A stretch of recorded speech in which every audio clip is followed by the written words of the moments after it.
já ouviu falar em neuropsicologia? Pois é, parece um assunto diferente, estranho ou até novo, mas é um assunto e um tema que está cada vez mais em evidência, porque é uma área da psicologia que atua junto à identificação de alguns transtornos neurodivergentes. Para a gente entender melhor sobre esse assunto, eu recebo a neuropsicóloga, a Soiane, que é uma das profissionais referências aqui em Umuarama e que atua nessa área da neuropsicologia. Soiane, então, para a gente entender o que é a neuropsicologia? A gente está acostumado com a psicologia e aí neuropsicologia, o que é isso? Então, a neuropsicologia é a relação ali entre a psicologia e a neurologia, né?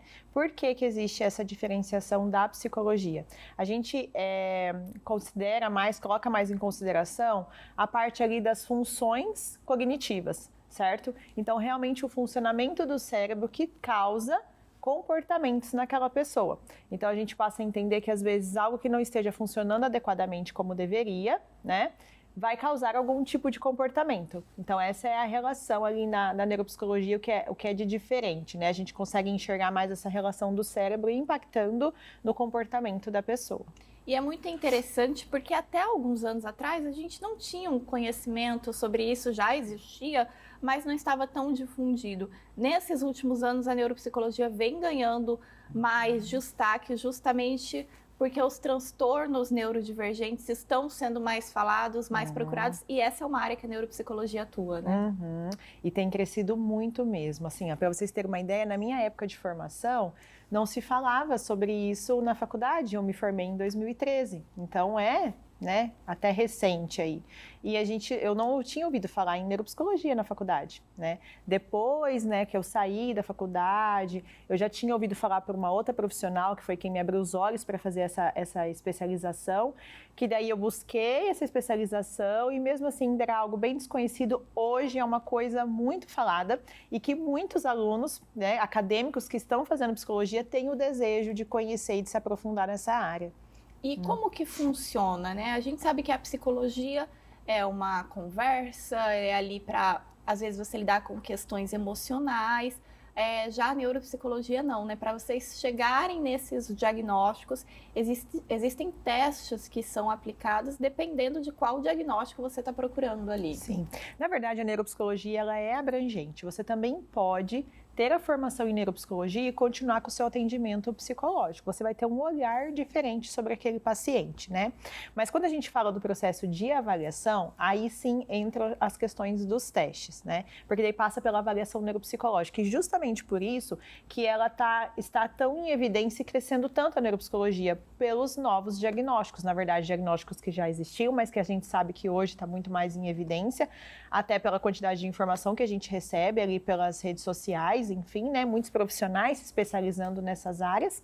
Então é uma coisa que cresceu por causa disso. Então a avaliação ela vem sendo muito buscada para ajudar, para facilitar diagnósticos que às vezes os médicos têm dificuldade ali de fechar, por ser algo muito sutil, né? Quando uma pessoa busca o médico e ele já tem clareza daquele diagnóstico, né? Tá muito claro, ele já fecha. Se ele tem alguma dúvida, ele encaminha para avaliação neuropsicológica, né? E aí ela é composta por testes, por entrevistas, anamnese, entrevista com escola, no caso de criança, entrevista com familiares, no caso de criança e adulto e idoso, né? Então envolve um processo bem amplo aí.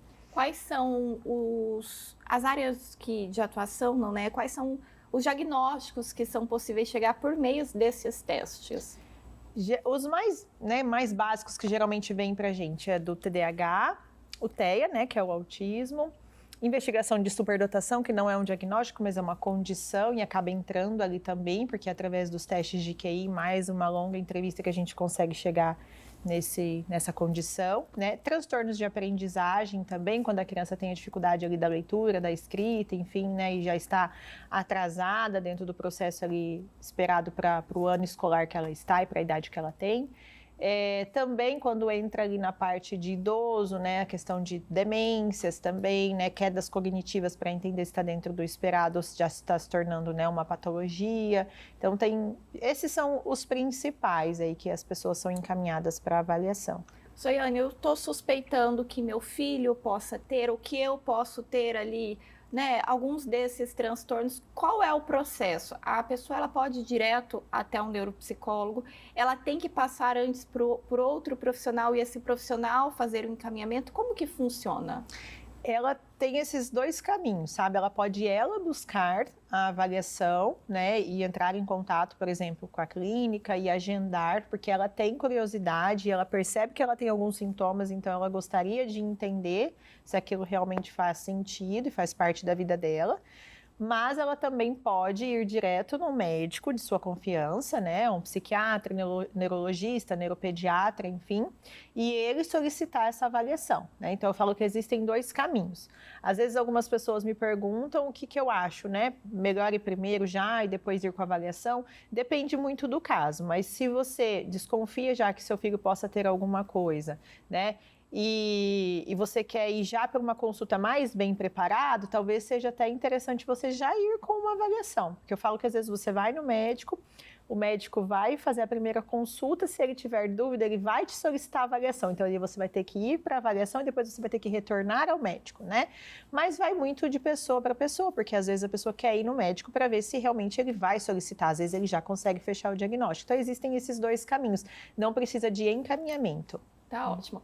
A gente encerra por aqui esse papo sobre neuropsicologia e sobre os testes, mas ao longo dos próximos dias a gente vai ter uma série de entrevistas trazendo também as outras questões ligadas aos transtornos, os neurodivergentes, que está tão em evidência e é cada vez mais necessário que toda a população saiba sobre o assunto.